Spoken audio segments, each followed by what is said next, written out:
Hello everyone.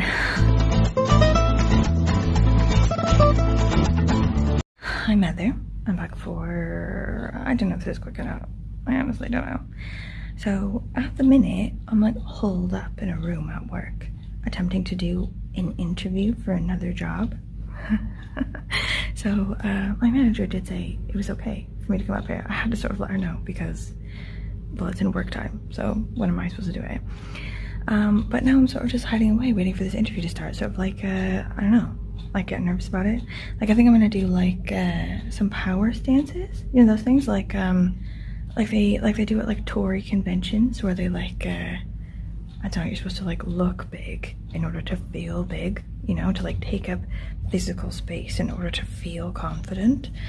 Like I'm not against any potential stuff in my work, so I'm actually gonna do that now. But also, the main part of this isn't about the interview. The interview is just sort of like a sideline that has put me in this room. The main point of this is that I'm going to Spain tomorrow for like a little less than a week. I'm gonna go to SITGES, which is near Barcelona, for like Gay Pride Month or like Gay Pride Week or something. Apparently, it's like one of the biggest and oldest like gay pride festival slash parade slash, I don't know, groupings in Europe. So I'm excited about that. I'm going with loads of mates and stuff. I normally, right, take themed books with me, books that are to do with like the place that I'm going, but I remember from a bit ago Spain being hard for me. I don't know why, like book-wise. I found it hard to like find books in my house or like books that were on my list that I wanted to read that were like Spain related, like set in Spain or by Spanish authors. So I was like, what should I do? Should I like pull it out to the Spanish speaking world? You know, I've got quite a lot of like Latin American stuff on my list. But no, I've decided instead of a Spain theme, I'm gonna go with a gay pride theme. So the books that I've chosen to take with me, also, here's the thing, you know, when you go on holiday, how many books do you bring? Like, it's only going to be a couple days, but like, what if we just spend ages chilling and I need books, you know, on the beach or whatever? Or like, you know, there's all these like plane delays, like not enough ground staff after the mass like resignation situation after COVID. Like, am I just gonna need loads of books? So I feel like I should pack just absolutely effing loads.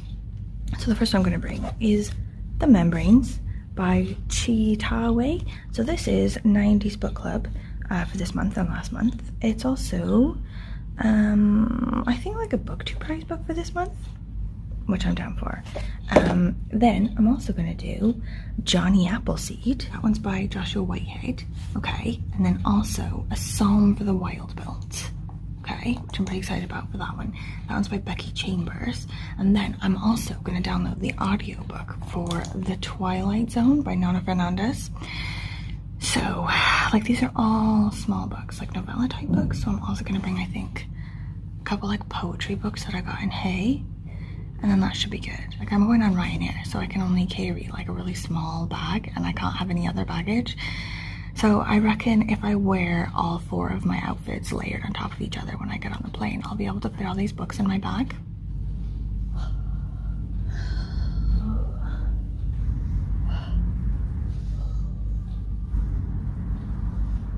Holy shitting crap. That went badly. Oh my god. I don't think I've had such a bad interview in my life. I don't even know what it was. Like, why was I just talking craziness? Why did I just ramble to hell? Like, I know that's my personality, but in interviews, I generally do okay. Oh my god. Maybe it's the power poses.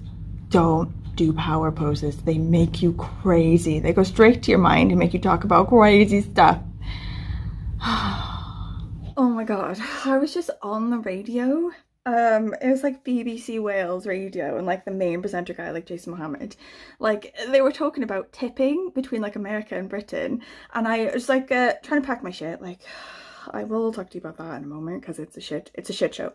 And I was like, oh, shall I just take a break from this and have a poo? And I just randomly got a message like right before I was about to go poo, from like a person in BBC Wales radio, like a sort of apprentice person or whatever.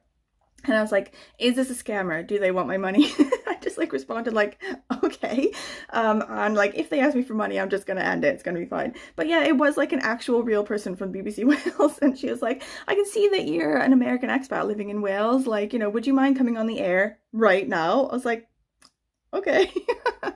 So yeah, I was just on the radio with Jason Mohammed, like talking about tipping between America and Britain.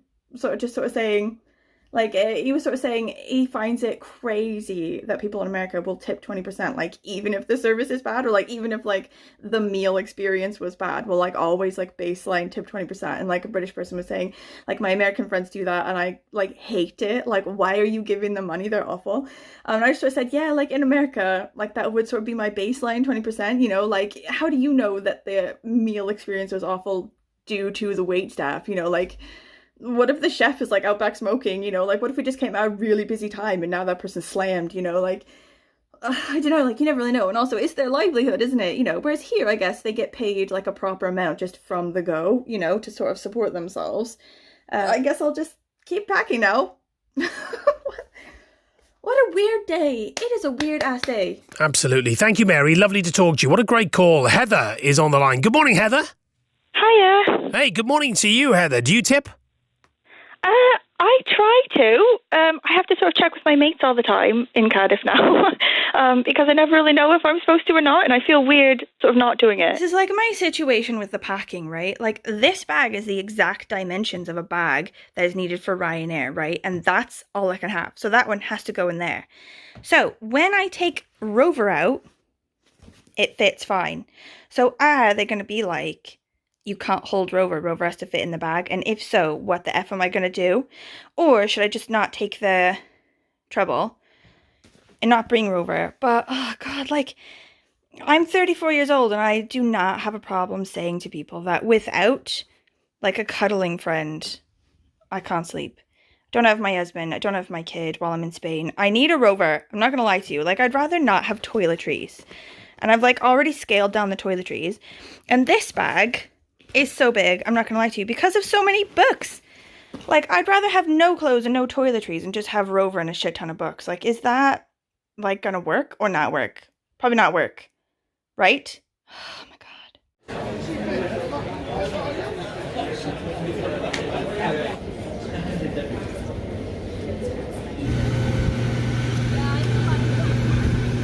Just remember, every bar smells a little bit pissy. I'll be keeping this. It's sweet and sweet. It's amazing. What's me? I know you bring the bar. Where's John? John! Wait, have we lost Dan all the way? First look at the apartment. It's delightful Spanish steps. Not the first door, very important. Second door. Coming up, and it's the one with the delightfully Spanish dodgy door. Can we do it? No. Okay, so I am going to go to sleep now, but I thought I would just quickly update on the membranes, which is weird as fuck. So weird, but I don't think I'm hating that shit. I don't think I'm hating it. I think I'm actually fully enjoying it. So the idea is, it's like 2100, like the year 2100. It's in the future. So this was written, I think, in the 90s. You know, it makes sense for 90s book club. And so it's like one of these ones that's interesting, where it was written way in the past, but it's about the future, you know? So it's like how the future was imagined ages ago, before, like, you know, smartphones and sort of like Skyping and Zoom and all that shit. So it's 2100 and climate change has wrecked the world. It's turned it into like a fiery, barren scape, like hellscape, and no one can survive up there. So people have had to move underwater, and they live in these like membrane things underwater. And our main character is Momo. He's this like salon, like beauty technician person. So she does this like second skin type thing where like people come into her salon for like a massage or whatever, and then they get this like specialty like beauty treatment, which is a second skin, which like protects their skin against like wrinkles and like sun damage and like blah blah blah, this sort of stuff. And she has like a really toxic relationship with her mother. Like she went to boarding school at age 10 or some shit and like hasn't seen her mother for the last 20 years, and her mother's like some sort of like power executive. So anyway, she's like telling her story about how as a kid she was in this hospital thing for ages. Like I think, like I don't know for certain now what's happening, but it was like she was maybe, what's this word for when you're born with both sex parts? Like I can't think of the name now, but it's like when you're born with like both a vagina and a penis. I think that's what she had, and then she went in the hospital for a while, and then they just turned her into like full-on girl parts. Like they took the boy parts off. But I don't know, like, well, I reckon there's some like mysterious shit here. Okay, like there's some weird shiz going on. But while she was in there, she couldn't like be friends with like human people because there was like too many germs or whatever. And she couldn't like hug her mother and whatever. So she had to have like a cyborg friend. It's like a sort of like half robot friend who was like hermetically, you know, like sterile with like germs and stuff like that. But then she went in for this, like, so she's a kid, she's like, you know, at this point, an unreliable narrator, she doesn't remember. But she went in for this like final surgery where they took her boy parts off, and then she didn't see the cyborg friend after that. And now there's something there, also something with the mother. Like she thinks the mother was like jealous of the cyborg friend, so she like got rid of the cyborg friend, whatever.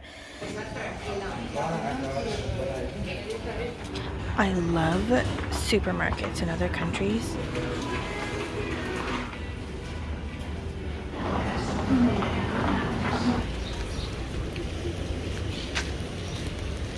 Put that on, it's fine. And you were like, okay. Oh my god. I love the sheer volume and complete diversity of the people who get their boobs out in Spain. There's just complete confidence in the extreme fact that no one gives an F what your boobs look like.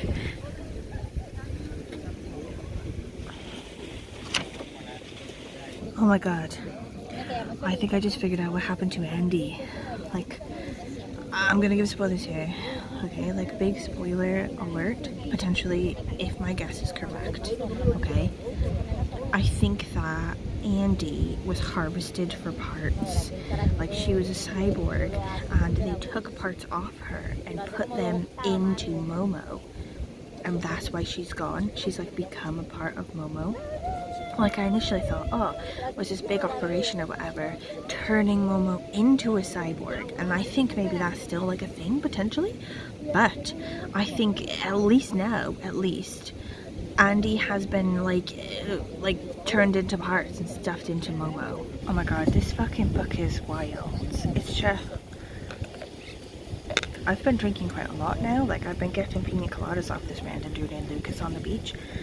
But this book, I think, even if I was completely sober, would just blow all the cogs in my brains. I swear, it's nuts. Okay, babe, Dan, what do you call this bag then? Fishness. Where has it come from? This one? Indonesia. For real? For fucking real? It came from Indonesia?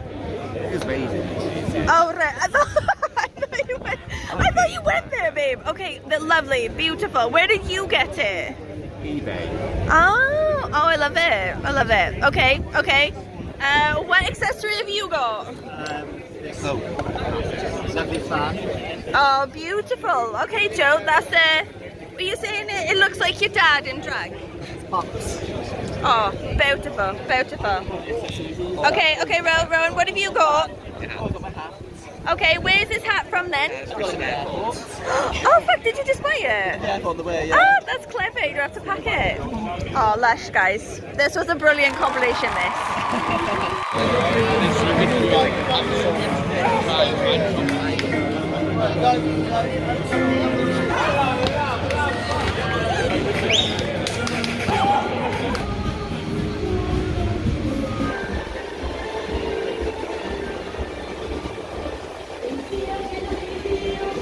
Congratulations! I've got a bra on.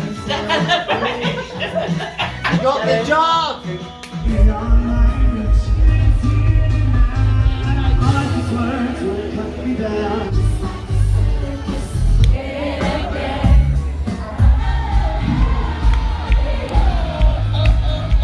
Yeah, we need some watch. Oh, no.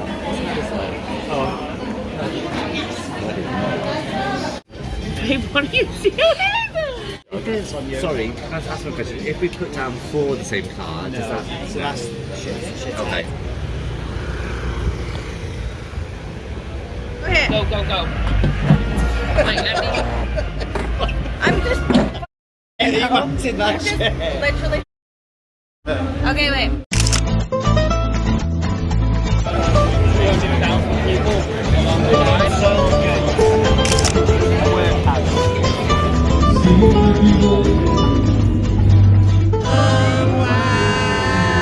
Well, this was crazy. Oh my god. How... To be fair, like some of the stuff that I thought was gonna happen did happen. Like I saw that coming. But also, it still scrambled my brains at the end. 100% did not expect that. And like, I feel like it's telling me a lot of really intense stuff about the future. And its relation to the past and things repeating itself.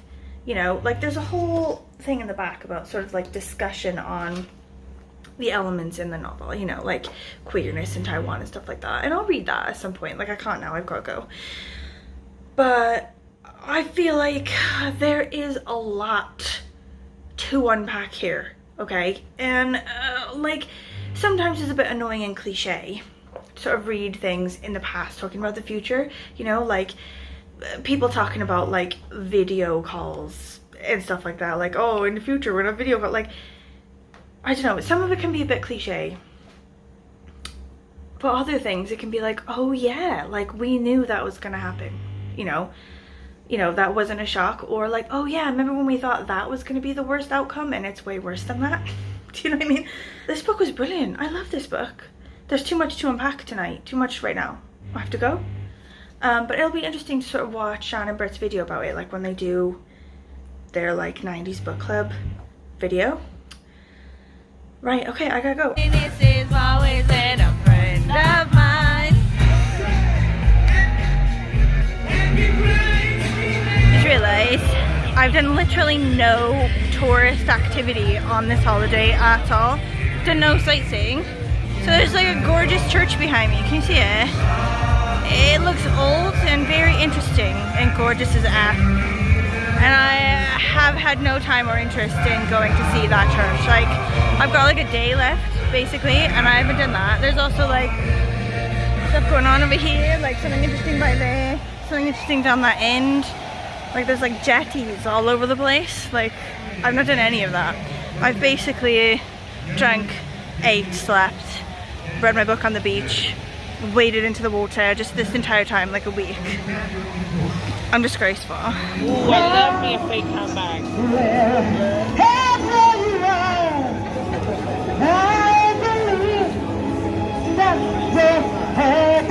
We're filming the bag. Babe, I'm just, you know, getting a light look at your steel.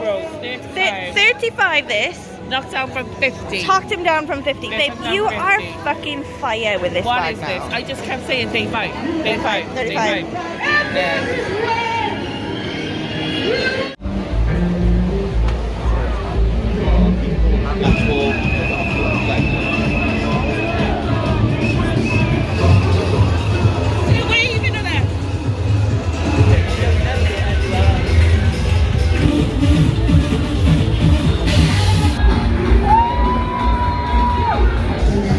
Katie was saying how the tractors are all driven by like Spanish farmers just like quietly having a smoke while there's like pulling this thing of naked gays just dancing in the back.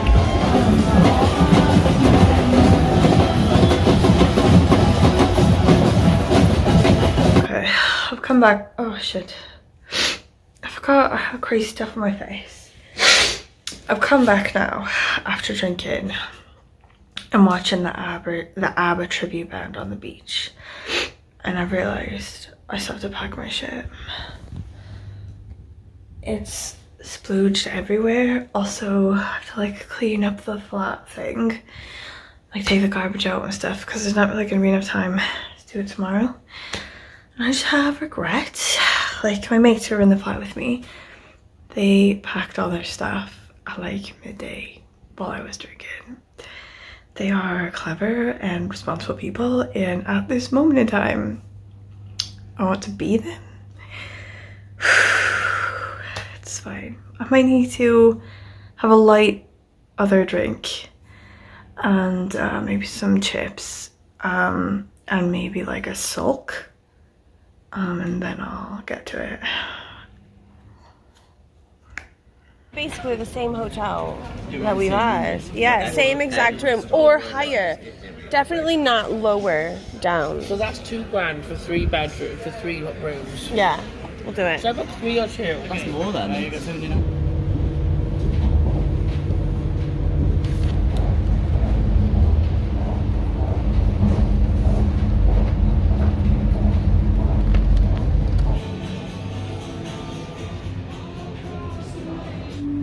I really want to try this symbiotic passion drink thing, but I feel like right before you get on a plane is not the time to try something exotic. Like, you don't like end up with the runs.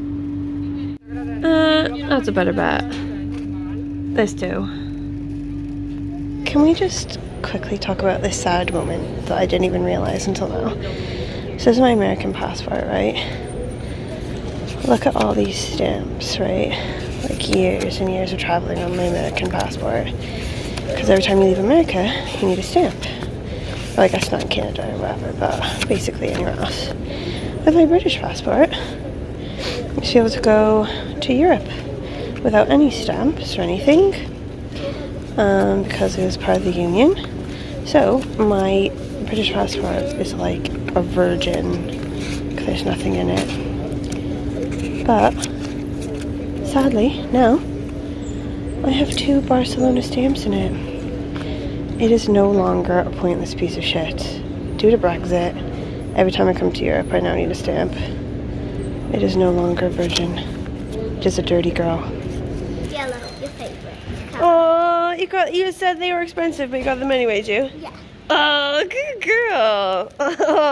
They were £5. Oh my god, Daddy let you pay a $5 for flowers.